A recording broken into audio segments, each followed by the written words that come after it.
दोस्तों एक बार फिर से स्वागत है आपका स्टडी विद वेल में। आज हम फिर से सर्कुलेटरी सिस्टम यानी परिसंचरण तंत्र को एक बार फिर से आगे बढ़ाते हुए आज हम पढ़ेंगे हार्ट के बारे में। हार्ट यानी हृदय।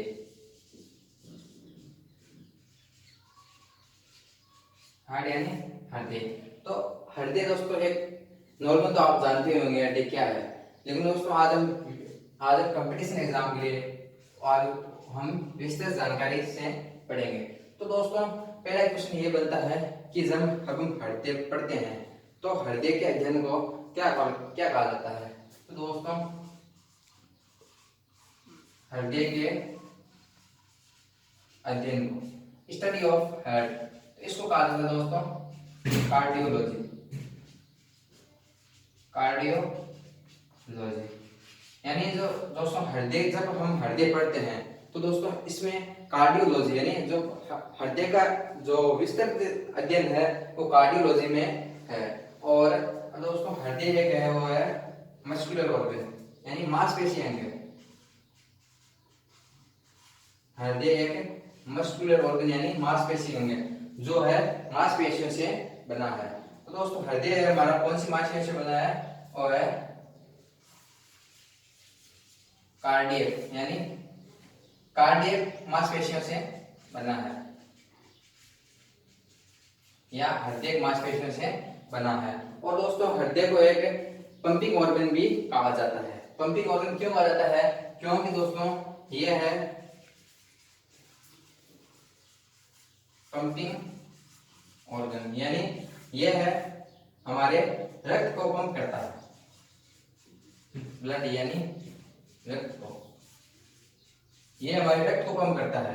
तो दोस्तों जब तो इसलिए इसको पंपिंग ऑर्गन कहा जाता है। और एक इसको सर्कुलेटरी ऑर्गन भी कहा जाता है यानी परिसंचरित अंग भी कहा जाता है, परिसंचरित अंग,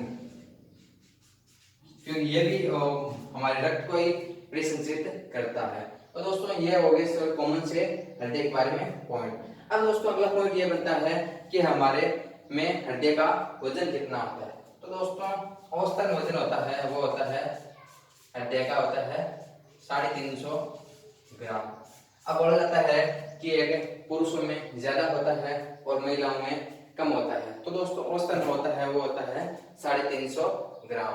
और अब अगला पॉइंट ये बनता है कि हमारे हृदय की वो आकृति कैसी होती है यानी शेप यानी आकृति कैसी होती है। दोस्तों हमारे हृदय की आकृति होती है वो होती है एक हमारी मुट्ठी के समान, मुट्ठी यानी फिस्ट यानी फिस्ट यानी मुट्ठी के समान हमारी हृदय की आकृति होती है। अब दोस्तों हम हृदय का चित्र बनाते हैं और फिर उससे आगे हम विस्तृत पढ़ेंगे। दोस्तों ये हमारा हो गया हृदय का चित्र ऐसा। अब दोस्तों हमारे हृदय है, हृदय के चारों ओर एक झिल्ली पाई जाती है, क्योंकि वो झिल्ली है वो हमारे हृदय को सुरक्षित रखती है। तो वो झिल्ली होती है यहाँ पाई जाती है हृदय के चारों ओर, जिसको बोला जाता है कार्डियक पेरिकार्डियल मेम्ब्रेन।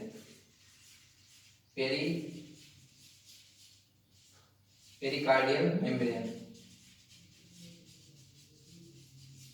हिंदी में बोला जाता है हृदय आवरण।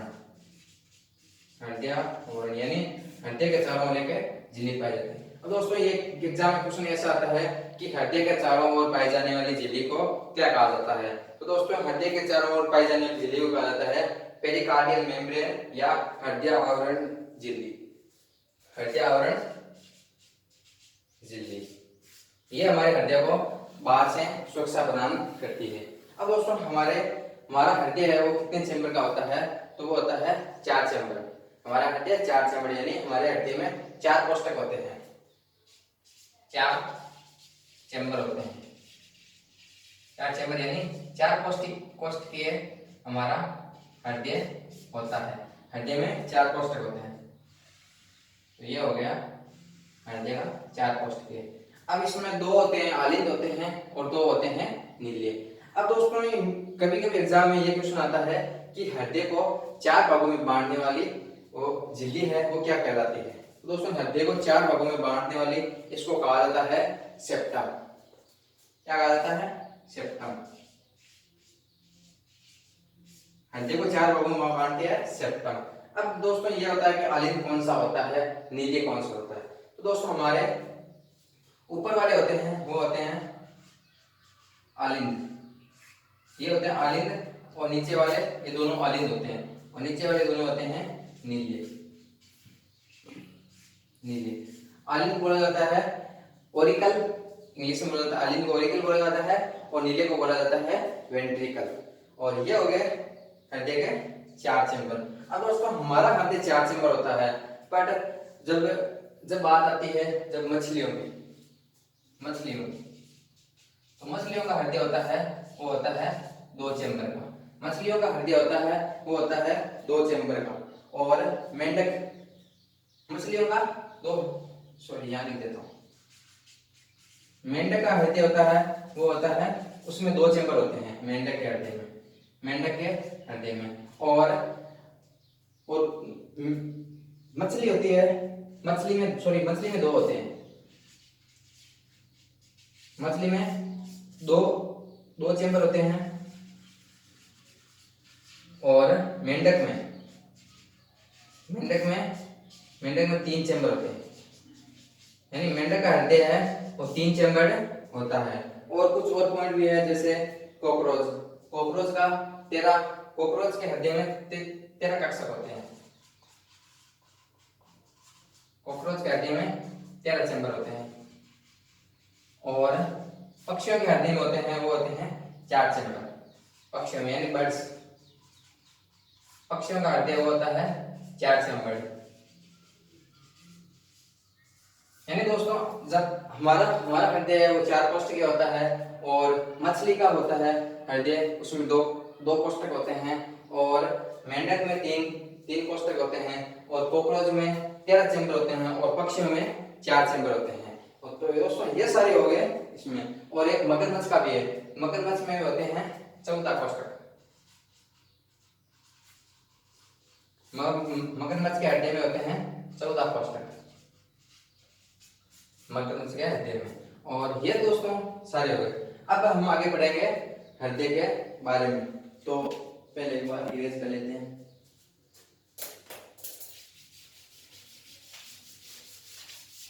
अब दोस्तों हमने इसमें यह पढ़ा कि पहला एक पॉइंट हमारा ये बना कि हृदय को क्या कहा जाता है। तो दोस्तों हृदय को कहा जाता है, हृदय के अध्ययन को कहा जाता है कार्डियोलॉजी। हृदय के अध्ययन को कहा जाता है, और हृदय को पंपिंग ऑर्गन कहा जाता है, क्योंकि हमारा हृदय वो रक्त को पंप करता है। और औसतन हमारे हृदय का वजन होता है वो होता है कितना होता है 350 ग्राम, 350 ग्राम होता है। और हमारा हृदय है वो होता है 4 कोष्ठकीय, और हृदय को 4 भागों में बांटता है वो कहा जाता है सेप्टम। और हृदय के चारों ओर पाई जाने वाली झिल्ली वो कहलाती है पेरिकार्डियल मेम्ब्रेन, या पेरिकार्डियल झिल्ली, या हृदय आवरण झिल्ली। और मेंढक का हृदय होता है वो होता है 3 चैम्बर। ये सारे हमने इसमें पढ़ लिए। अब हम पढ़ेंगे रक्त वाहिकाओं के बारे में। रक्त वाहिकाओं के बारे में, हृदय में रक्त कहां से कहां तक जाता है ये आगे पढ़ेंगे। अब आती है रुधिर वाहिकाएं। रुधिर वाहिकाओं में हमारे आएगी धमनियां और शिराएं। तो पहले हम हेडिंग डालेंगे धमनी के बारे में। धमनी को पढ़ा जाता है आर्टरी, यानी धमनियों। तो धमनियों में क्या होता है? तो दोस्तों धमनियों में हमेशा ही शुद्ध रक्त बहता है। धमनियों में हमेशा ही शुद्ध रक्त बहता है। जैसे हम ये बनाते हैं हृदय का चित्र, ये हो गया हमारा हृदय का चित्र। तो धमनियों में हमेशा ही शुद्ध रक्त बहता है। शुद्ध रक्त का मतलब क्या होता है दोस्तों? शुद्ध रक्त का मतलब होता है कि जो रक्त है वो ऑक्सीजनेटेड है। शुद्ध रक्त है वो उसको कहा जाता है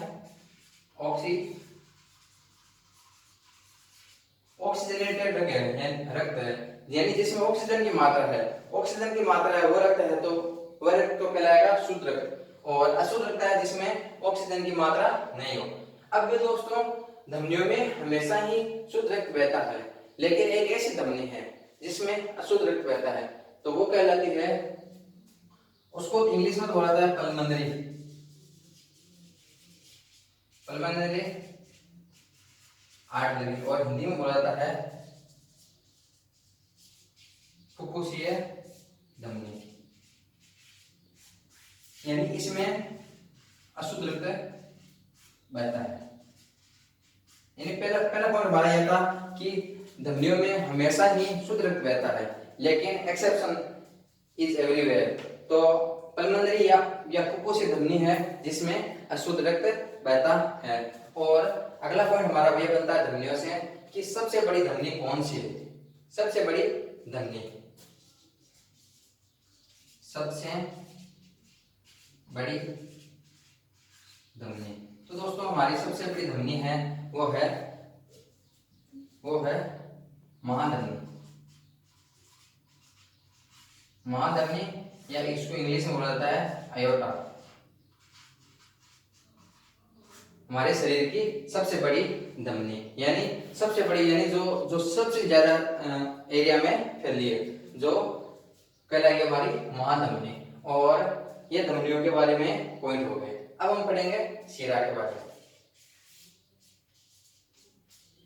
शिरा को आता है वेन। अब दोस्तों शिराओं में, तो शिराओं में हमेशा क्या बहता है दोस्तों, शिराओं में हमेशा अशुद्ध रक्त बहता है। शिराओं में अशुद्ध रक्त। अशुद्ध रक्त का मतलब क्या हो गया? अशुद्ध रक्त का मतलब हो गया डीऑक्सीजनेटेड ब्लड।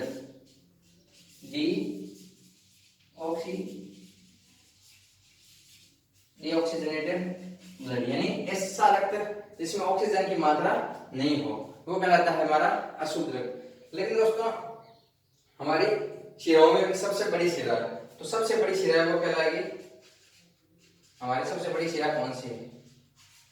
सबसे बड़ी शिरा, तो उसको कहा जाता है महाशिरा।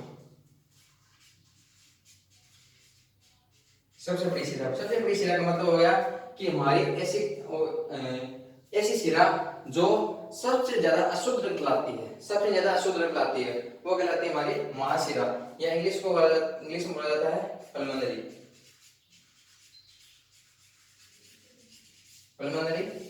वेन। और ये भी दो प्रकार की होती है, जैसे इंग्लिश में है कि प्राइमरी और सेकेंडरी, ऐसी दो है। तो दोस्तों ये हो गई। अब एक ऐसी शिरा है जैसे शिराओं में हमेशा ही अशुद्ध रक्त बहता है, लेकिन एक ऐसी शिरा है जिसमें शुद्ध रक्त बहता है। एक शिरा जिसमें शुद्ध रक्त बहता है, एक शिरा जिसमें शुद्ध रक्त बहता है, वो है हमारी फुफ्फुसीय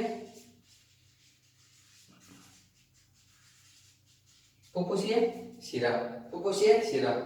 सॉरी, यहां पर लिख देता हूं मैं। फुफ्फुसीय शिरा यानी जिसमें हमेशा शुद्ध रक्त बहता है। ये सारे पॉइंट हो गए दोस्तों हमारे रुधिर वाहिकाओं के बारे में। अब हम हृदय के बारे में विस्तृत रूप से पढ़ेंगे। तो दोस्तों ये हो गया हमारा हृदय। दोस्तों इसको बड़ा बना लेते हैं थोड़ा, क्योंकि ये अच्छे से समझ में आ जाए।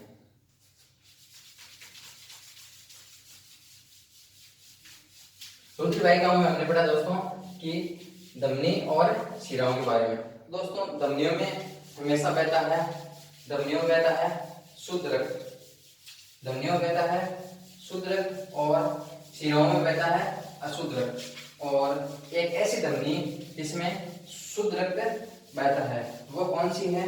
वो है फुफ्फुसीय धमनी।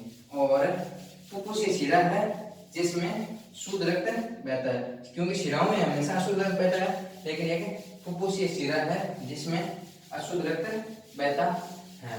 ये सारे दोस्तों हमने रुधिर वाहिकाओं में पढ़ दिए। अब हम हृदय के एक बड़ा सा डायग्राम बना लेते हैं। ये हो गया दोस्तों हृदय का चित्र। अब अभी हमने पढ़ा कि हड्डी को जो चार भागों में बनाती है उसको कहा जाता है, क्या कहा जाता है? सेप्टम। उसको कहा जाता है सेप्टम। अब हृदय का किस साइड वाला भाग है, वो भाग होगा दायां भाग, यह होगा दायां भाग, और यह हमारा होगा बायां भाग। अब हम ऐसे खड़े हैं जैसे, तो ये हो गया हमारा दायां और ये हो गया हमारा बायां, तो ये दो भाग हो गए। अब दोस्तों ऊपर वाले हमारा भाग हो जाएगा, वो हो जाएगा आलिंद। ऊपर वाला ये भी भाग आलिंद हो जाएगा और ये भी आलिंद। ऊपर वाले दोनों पार्ट है वो हो गए आलिंद, और नीचे वाला ये भाग है ये होगा नीले, नीलिया वेन बोला जाता है इसको इंग्लिश में, और ये भी हो गया नीले।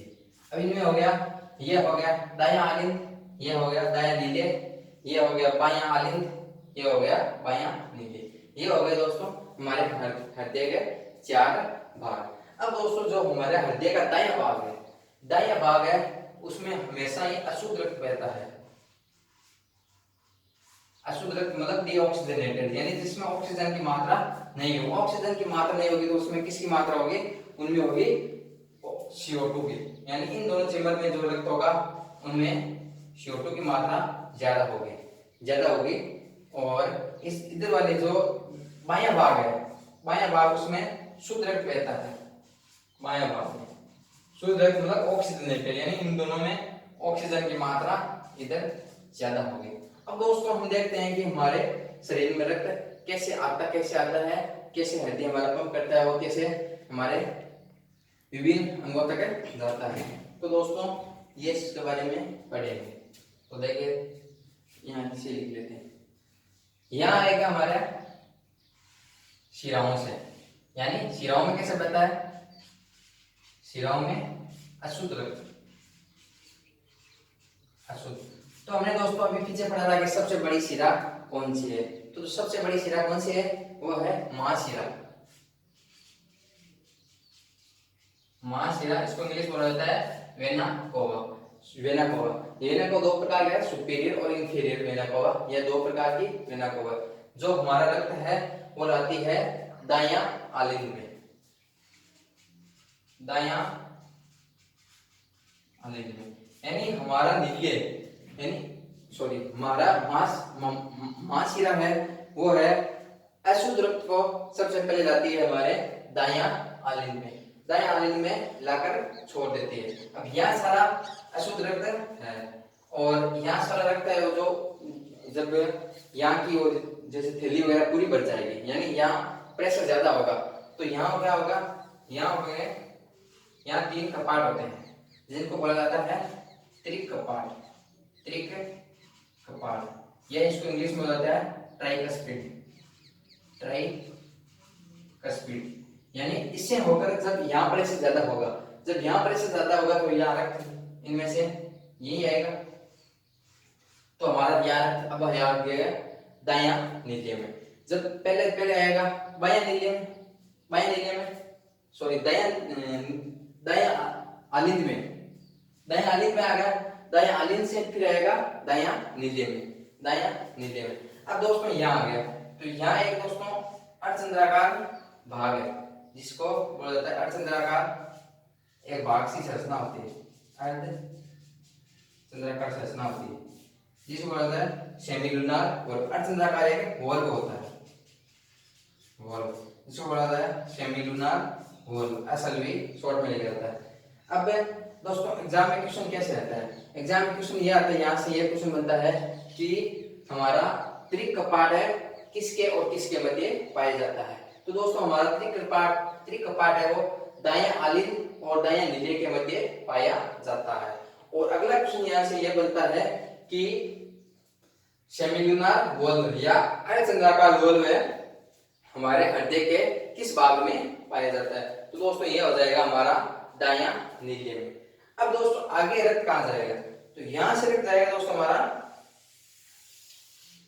फेफड़ों के पास, यहां से जाएगा फेफड़ों के पास। अब फेफड़ों के पास कौन सी ले जाएगी? अभी हमने पीछे पढ़ा था कि एक ऐसी शिरा, एक ऐसी धमनी जो अशुद्ध रक्त ले जाती है, वो कौन सी है?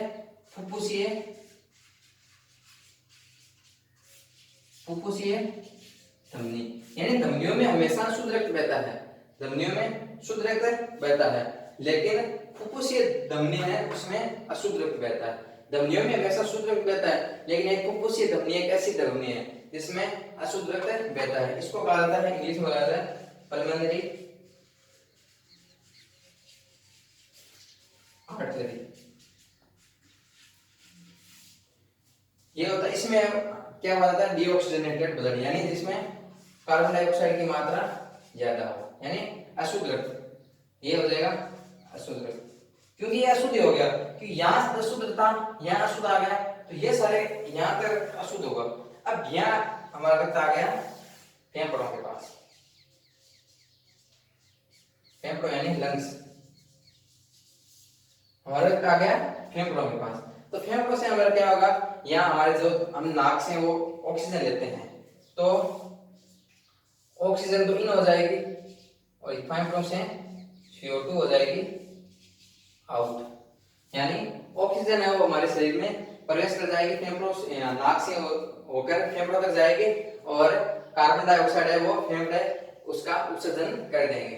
तो यहाँ से हो गई, यहाँ इसके बाद हमारे क्या हो गया? रक्त हो गया अशुद्ध। अब यहाँ जाएगा, अब रक्त जाएगा यहाँ से हमारा, ये जाएगा बायां आलिंद में। कहा जाएगा दोस्तों? बायां आलिंद में। अब बायां आलिंद में, अब फेफड़ों से जो बायां आलिंद तक जाएगा वो होगा हमारा शुद्ध रक्त। तो शुद्ध रक्त को एक ऐसी शिरा, यानी शिराओं में हमेशा शुद्ध रक्त बहता है, लेकिन एक ऐसी शिरा जो शुद्ध रक्त ले जाती है वो कौन सी है? वो है फुफ्फुसीय शिरा, फुफ्फुसीय शिरा। इसको बोला जाता है पल्मोनरी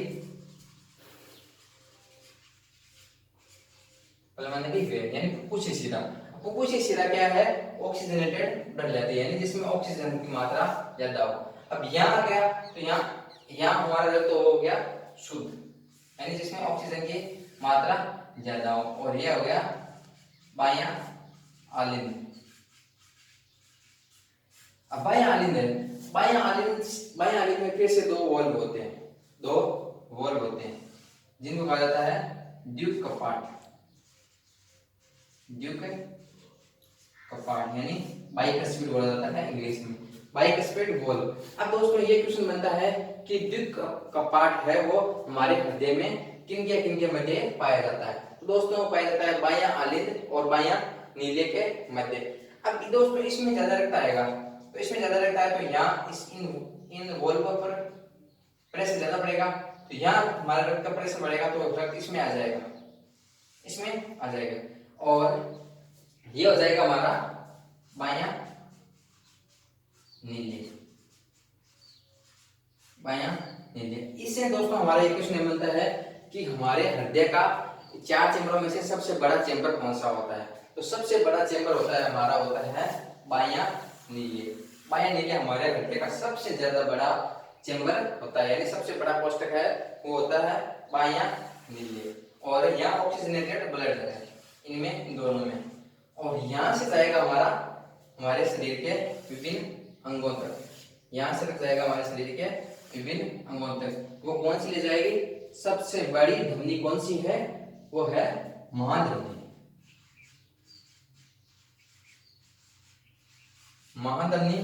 इसको इंग्लिश में बोला जाता है अयोर्टा या महाधमनी है। ये हमारे शरीर के विभिन्न अंगों तक रक्त वो हमारा ले जाएगी। ये दोस्तों सारे हो गए यहाँ तक। अब दोस्तों हृदय से क्वेश्चन कौन से बनते हैं तो वो बता देता हूँ। हृदय से एक क्वेश्चन बनता है कि हृदय को 4 भागों में बांटती है, तो वो कौन सी है? तो वो कहलाती है सेप्टम। और हृदय के चारों ओर पाई जाने वाली झिल्ली को क्या कहा जाता है? तो दोस्तों हृदय के चारों ओर पाई जाने वाली झिल्ली है उसको बोले पेरिकार्डियल मेम्ब्रेन या हृदय आवरण झिल्ली। अब दोस्तों पूछा जाता है कि हमारा हृदय है वो कितने कोष्ठक के होता है? तो दोस्तों हमारा हृदय होता है वो होता है चार कोष्ठकीय हृदय होता है, यानी स्तनपायी यानी जो मेमल्स आते हैं उनका हृदय होता है वो चार कोष्ठकीय होता है। अब दोस्तों इसमें आगे आता है कि हमारा जो धमनियों में कैसा रक्त पाया जाता है। तो दोस्तों धमनियों में हमेशा है वो शुद्ध रक्त पाया जाता है, और एक ऐसी धमनी जिसमें अशुद्ध पाया जाता है वो हो जाएगी फुफ्फुसीय धमनी।